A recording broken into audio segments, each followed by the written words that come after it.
Hello YouTube land, my name is Kip and you're watching America Bumper to Bumper, and today we're in Burlington, Vermont, and we're going to be looking at some RadWood, so stay with us.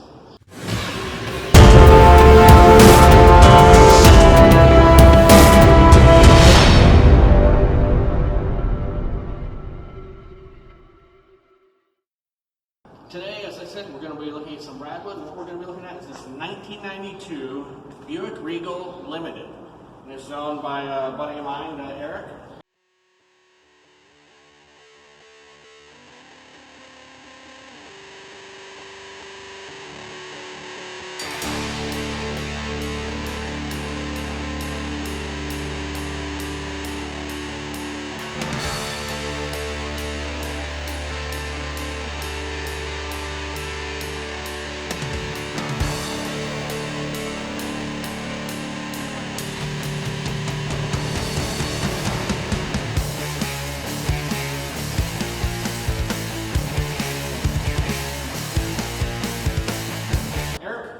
Come on in and let's get the story behind the car and where you found it, all that good stuff.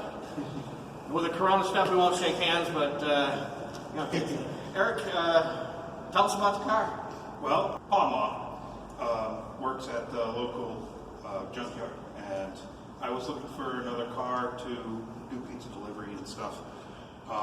And so, after a couple months of searching, he gives me a call. He's like, "Get your butt over here," and he's like, "I got the perfect car." Judging by how excited he was, I was like, "All right." I did exactly that. Got right over there. As soon as he was prominently parked, as soon as I got there, and I knew instantly that that was the car. And I sat in it, and I was like, I would, think to myself this whole time, like, I'm an Audi guy. I would never, really consider an old GM car to be my thing. Yep. But there's a lot of similarities. It's an older kind of cushy luxury car. So, and I saw I looked at the odometer and I was like, 79,000 miles. What year is this again? No, absolutely. Because anybody that knows the Northeast, a 1992, number one, there'd be a lot more miles on it. Number two, the car would be rusted out.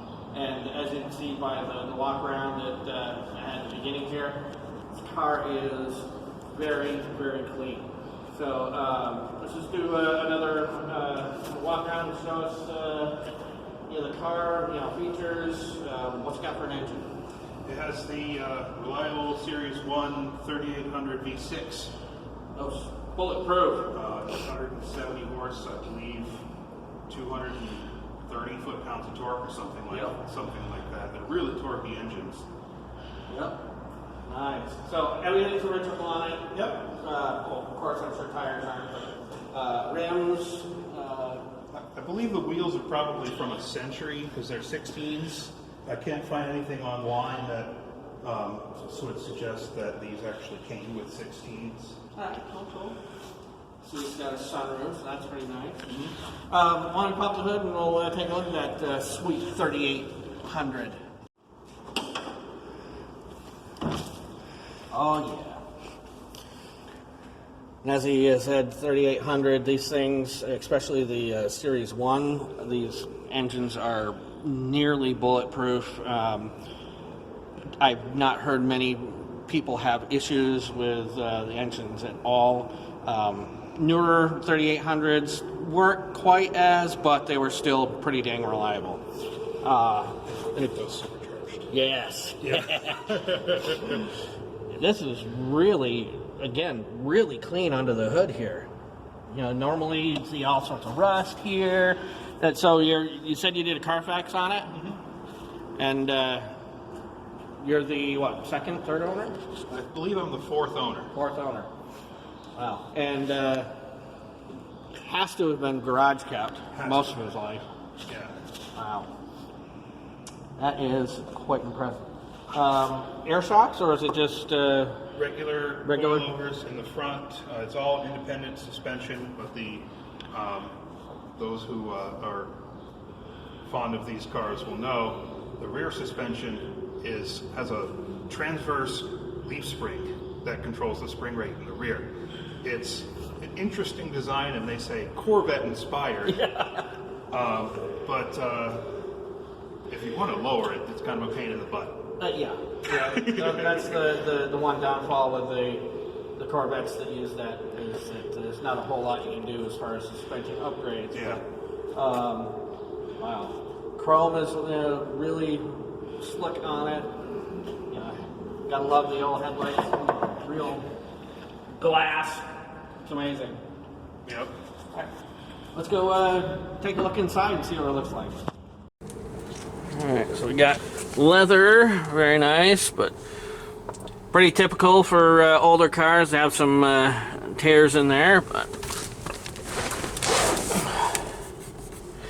the normal GM plastic wood.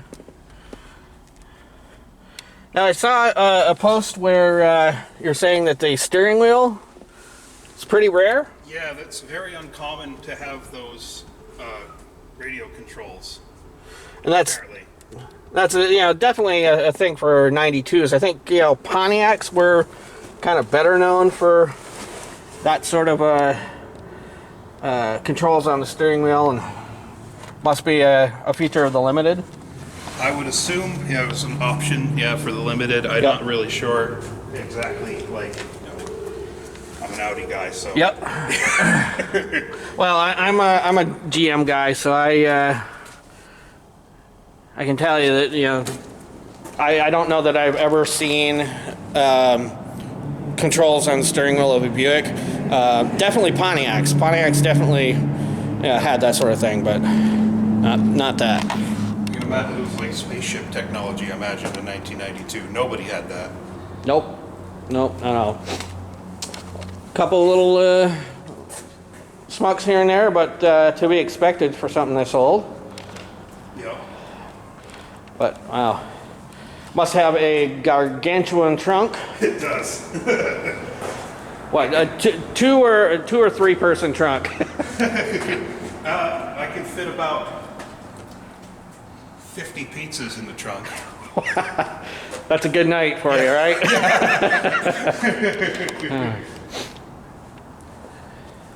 Wow, I'm absolutely blown away by, how really clean and nice this thing is on the inside.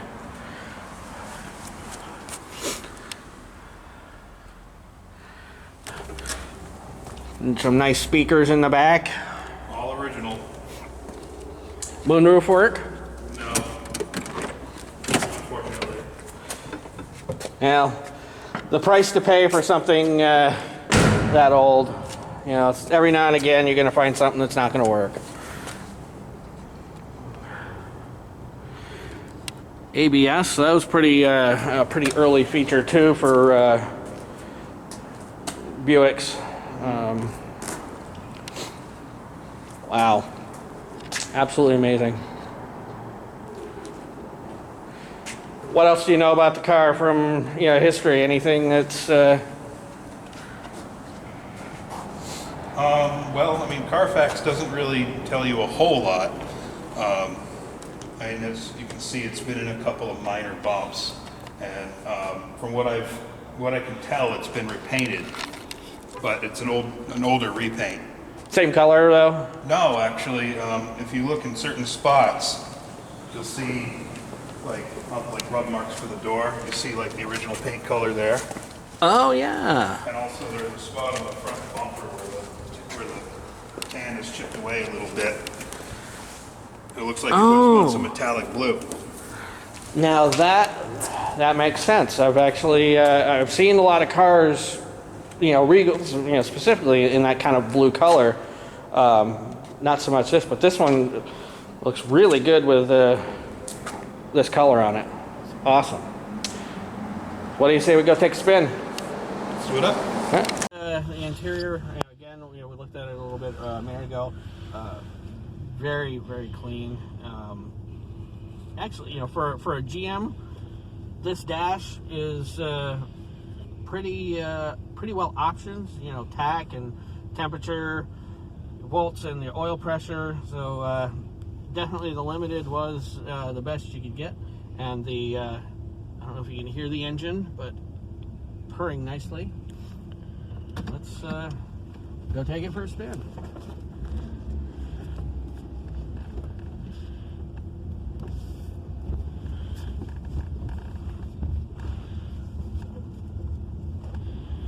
Did you lock our car? Oh, we didn't even put the camera away. That was... Probably should do that. We hope we put it in reverse. Definitely a very cushy 80s and early 90s GM ride. That's a absolute given with this. Definitely rides like a land yacht, even though it's not a huge car. Well, Very this floaty. Yep, definitely. This was a big departure when they went to this body style from the G body. So at that point, they definitely wanted to make the Buicks more of a cushy car than the sport-ish thing they had in the early 80s. And I think that every GM car that I've had from this era has had that power steering line. Yeah, they all seem to do it. Oh yeah, there's no way getting around it. And you could replace it, and within a couple of months, it'll be right back. When I first noticed it, I had me checking the fluid. Goes up on my Audis when you hear that noise. There's been a leak and it's low. Yep. It's just the GM quality of the 90s, late 80s and 90s. It's just a thing you gotta get used to when you own something like it. But yep, definitely floats over the bumps. Yep. It has to be a pretty big bump for it to be harsh. I will do what I can to swerve around those because nobody likes to hit those.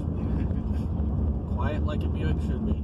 I like it. From the driver's position, like, you just keep that hood ornament, like, just inside the white line. Yep. And you're right in the middle of the lane. So you're up to 82,000 miles now. Yep. Any big issues in the 3,000 that you put on it? No. All that I've done so far is I've changed the oil and filter. I replaced these side mirrors because one of them was broken and the other one was faded. Yep. And I swapped out the hood ornament for one that's colored in. Oh yeah. The one that came with the car was just hollow, and I was like, I want a little bit more. Yeah. No, it's a good addition to the car, definitely. I've actually got some white wheel tires on the way.